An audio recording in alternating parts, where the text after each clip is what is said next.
तेव्हा तत्कालीन स्थिती लक्षात घेता रिझर्वेशन बरोबर होतं, परंतु आताची परिस्थिती लक्षात घेता रिझर्वेशन सिस्टीम चेंज व्हायला पाहिजे. आणि डॉक्टर बाबासाहेब आंबेडकरांना रिझर्वेशन कसं अपेक्षित होतं?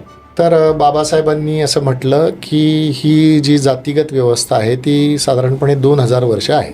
म्हणजे आपण ह्याचा रेफरन्स द्यायचा झाला तर BBC बाबासाहेबांची मुलाखत घेतलेली आहे, ती यूट्यूबवरती उपलब्ध आहे. त्याच्यामध्ये बाबासाहेब म्हणतात की गेले 2000 वर्ष ही जाती व्यवस्था आणि त्याच्यातली उच्च नीचता ही देशामध्ये आहे. म्हणजे हे जर एक वाक्य संदर्भ घ्यायचं ठरलं बाबासाहेबांच्या भूमिकेतून, तर समस्या किती वर्षांची आहे? हजारो वर्षांची. 2000 वर्षांची आहे. बरोबर. स्वातंत्र्य मिळून किती वर्ष झाली? 78. एक मुद्दा. पण बाबासाहेब काय विचार करतात ते आपण लक्षात घेऊया. बाबासाहेबांचं घटना समितीतलं शेवटचं भाषण हे सगळ्यांनी पुन्हा पुन्हा वाचावं आणि त्याच्या प्रकाशात आपले विचार तपासून घ्यावेत, आपले आचार त्या प्रकाशात करावेत असं मला नेहमी वाटतं.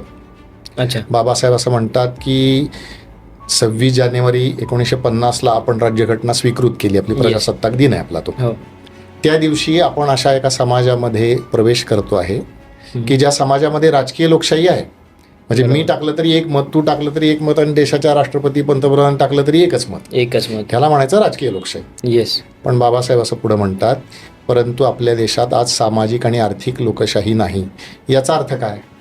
याचा अर्थ व्यक्तीची प्रतिष्ठा, त्याला विकासाच्या संधी ह्या मात्र पुन्हा गटांमध्ये, जातींमध्ये याच्या बांधल्या गेलेल्याच आहेत. तिथं तुम्हाला स्वातंत्र्य नाही, अशी परिस्थिती होती. आज आता आपण पुष्कळ पुढे आलो, हा एक प्रगतीचा भाग आपण निश्चितपणे मान्य केला पाहिजे. अगदी काहीच घडलं नाही असं म्हणणं चूक आहे. त्यामुळे बाबासाहेब आरक्षणाकडे कसं बघतात?